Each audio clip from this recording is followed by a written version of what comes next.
Саламатсыңарбы, урматтуу студенттер. Бүгүнкү лекциялык сабактын темасы терс адаттар жана анын адамдын ден соолугуна тийгизген таасири. Лекциялык сабактын планы. Биринчи, тамеки тартуу менен байланышкан оорулардын келип чыгуу себептери. Экинчи, алкоголдук ичимдикке байланыштуу көйгөйлөр.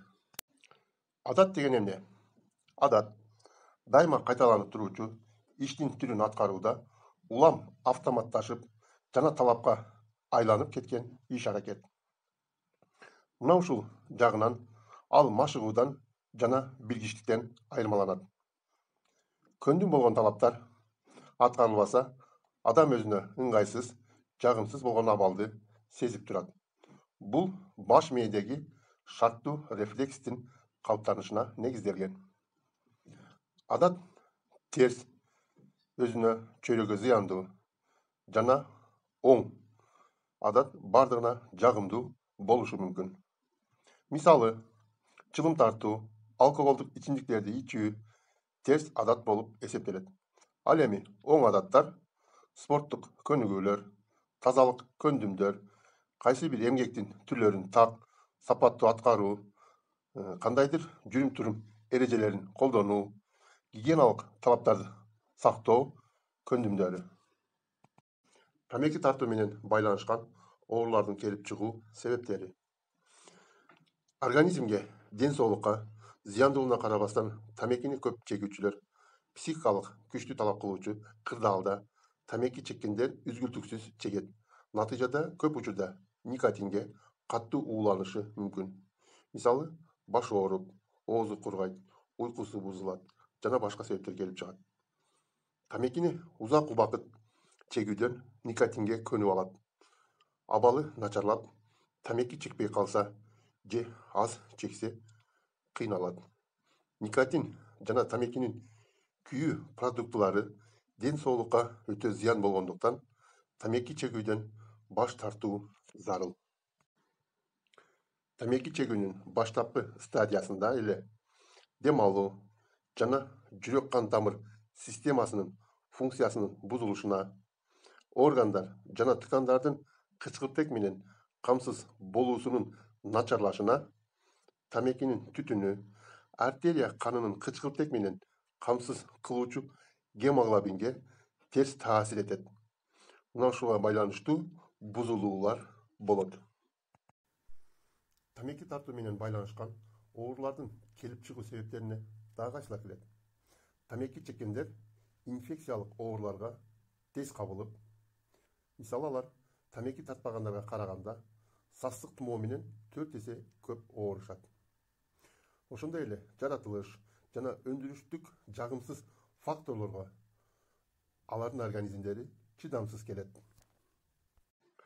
Ошондой эле тамеки чөгүү жүрөк кан тамыр системасынын дем алуу жана тамак сиңирүү органдарынын ооруларынын, коркунучтуу шишик ооруларынын пайда болуу мүмкүнчүлүгүн жогорулатат. Айрыкча оорулуу адамдар үчүн тамеки чегүү коркунучтуу. Тамеки чекпегендерге караганда тамеки чеккендерде өлүм, өпкө эмфиземасынын 25 эсе, өнөкөт бронхиттин 21 эсе, жүрөктүн ишемиялык оорусунан 3-5 эсе көп болот. Ичеги карында жара бар оорулардын абалын абдан начарлатат. Тамеки тартуу менен байланышкан оорулардын келип чыгуу себептерин жоюу үчүн тамеки чегүүдөн баш тартуу, миокардтын, инфаркттын жана башка оорулардын, айрым ооруларды дарылоонун бирден бир шарты болуп эсептелет. Кош бойлуу мезгилде тамеки чегүү түйүлдүктүн өсүшүнө тескери таасир тийгизет. Тамеки чегүү өзүнө гана эмес, аны менен бирге болуп, тамекинин түтүнү менен дем алгандар үчүн да өтө зыяндуу. Айрыкча тамеки чегилген үйдө балдардын болушу өтө коркунучтуу. Себеби тамеки тарткан Adamdın özüne 25% ziyandуулuk gelse, al эми жанында отурган адамдарга 75% зыяндуулугу тастыкталган. Ошондуктан бөлмөдө тамеки чекпөө керек. Мүмкүн болсо тез желдетип туруу зарыл. Тамеки чегүү адамдын ден соолугуна чоң зыян келтиргендиктен көпчүлүк өлкөдө тамеки чегүүгө каршы күрөшүү боюнча атайын иш-чаралар тамекини рекламалоого, коомдук жайларда чегүүгө жана башкаларга тыюу салуу көрүлүүдө. Ар бир эрки күчтүү адам тамеки чегүүнү таштай алат. Аны дароо таштоо керек. Тамекини аз-аздан чегип, акырындык менен таштоого аракет кылуу максатка жеткирбейт. Мындай чектөөдөн чегүүгө кумарлануу күчөйт. Дароо таштаган 3-5 күн кыйналышы мүмкүн, анан жакшы айыгып кетет. Тамекини таштоону жеңилдетүүчү медикаменттик каражаттар да бар. Аны пайдалануу дарыгер менен кеңешүү зарыл. Көп учурда тамеки чегүүнү таштаганда аппетит жакшырып, адам толуп кетиши мүмкүн. Бирок демейде ал тез эле кайра калыбына келет.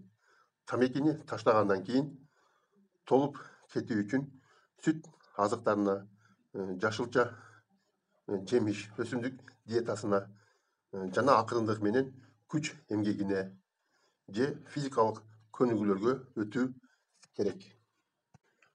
Адамдын ден соолугуна тийгизген таасири боюнча алкоголдук ичимдиктерге байланыштуу көйгөйлөр төмөндөгүдөй түрлөрү болот. Зыян алып келиши ыктымал болгон, азыр зыян алып келип жаткан же өнөкөткө айланып кеткен.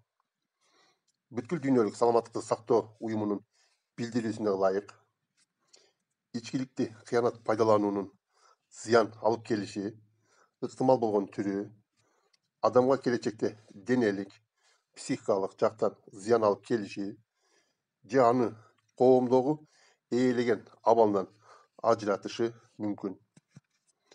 Зыян алып келип жаткан түрү бир канча убакыттан бери денелик же психикалык жактан зыян тарттырып келаткан, бирок өнөкөт көз карандылыкка өтүп кете элек түрү. Өнөкөткө айланган учурда адамдын ичимдиктен баш тартууга кудурети жетпей калат.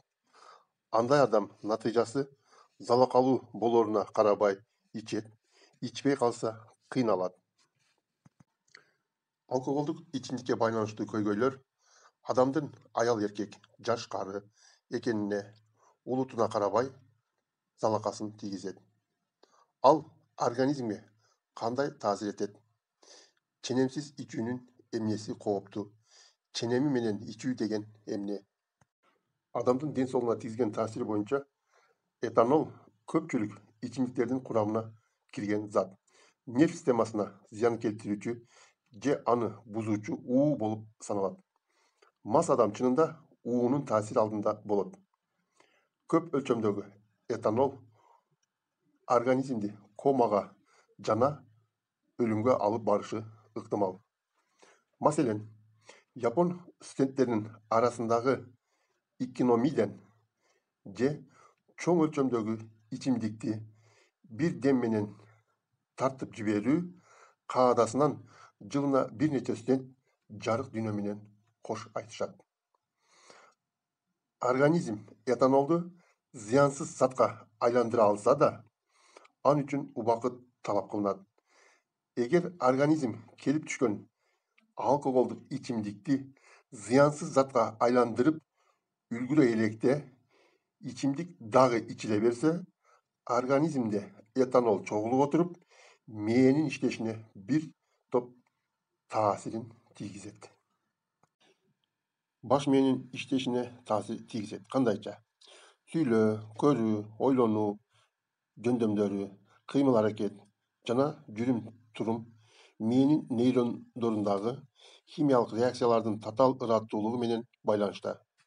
Этанол нейротрансмиттердин нейрондордон нейрондорго сигнал жеткирүүчү заттардын ишин басаңдатып же күчөтүп, жогорудагы татаал реакцияларга таасир тийгизет. Натыйжада мээнин маалымат жеткирүүсү начарлап, кадимки иши бузулат.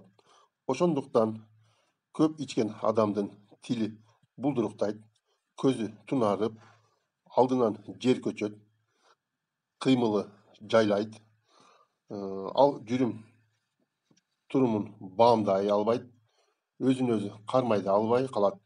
Булардын баардыгы уулануунун белгилери болуп эсептелет. Эгер адам ичимдикти узак убакыт бою ичсе, организм этанолдун ууландыруучу таасирин азайтууга жана нерв системасынын кадимки ишин калыбына келтирүүгө аракеттене бергендиктен мээнин биохимиялык процесстери өзгөрөт. Ошентип отуруп адам ичкиликке кынык калат. Натыйжада ичкиликти көтөрүмдүүлүк жогорулайт. Мээ ичимдикке көнүп калгандыктан ансыз иштей албай калат да адам араккеч болуп кетет. Организм химиялык тең салмактуулукту сактоо үчүн ичкилик талап кылып калат. Ичкиликсиз мээнин химиялык процесстери толугу менен бузулуп, ичкиликти таштоодо сезилүүчү оору белгилери, мисалы тынчсыздануу, калчылдоо, талма пайда болот. Алкоголдук ичимдикти көп пайдалануу нейрохимиялык процесстерге таасир тийгизгенден сырткары клеткалардын зыян тартышына жана өлүшүнө себеп болушу ыктымал. Ушундан улам мээнин түзүлүшү өзгөрөт. Ичкиликтен толук баш тартуу менен нейрондорду бир кыйла калыбына келтирүүгө мүмкүн болсо да, айрым өзгөрүүлөр, мисалы эс тутумдун начарлашы жана мээнин дагы башка функцияларынын бузулушу калыбына келбейт. Изилдөөлөр алкоголдук ичимдикти узак эмес, кыска эле убакыт ичинде кыянат пайдалануу мээге зыяндуу болоорун көрсөттү. Алкоголдук ичимдикке байланыштуу көйгөйлөргө боор оорулары жана рак оорусунун келип чыгуусу. Боор зат алмашуу процессинде инфекциялар менен күрөшүүдө, кан айланууда, организмди зыяндуу заттардан, анын ичинде ичимдиктен да тазалоодо чоң роль ойнойт. Ичкиликти узак мезгил бою ичкен адамдын бооруна 3 баскычтуу зыян келет. Биринчи баскычта этанол зыянсыздандырылып жатканда майды сиңирүү начарлайт да боорго май чогулуу баштайт. Бул гепатоз же боорду май басуу деп аталат. Экинчи баскычы убакыттын өтүшү менен боордун өнөкөт сезгениши гепатит өрчүйт.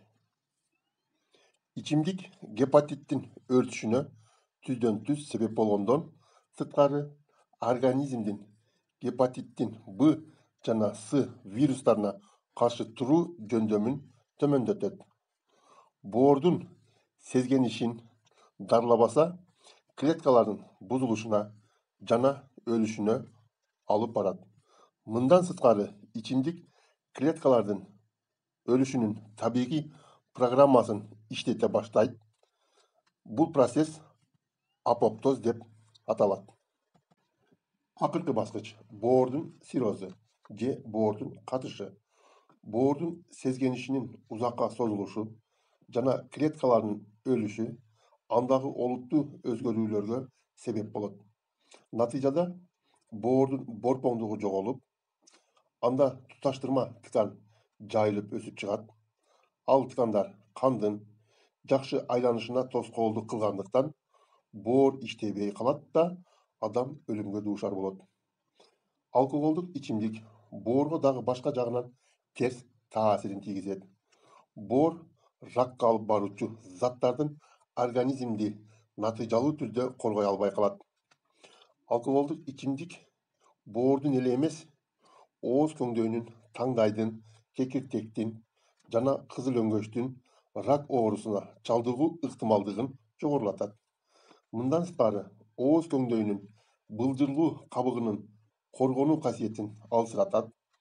Андыктан тамекидеги рак оорусун пайда кылуучу заттар ооз төңдөйү аркылуу тезирээк сиңгендиктен тамеки тарткан адамдардын рак оорусуна чалдыгуу ыктымалдыгы жогорулайт.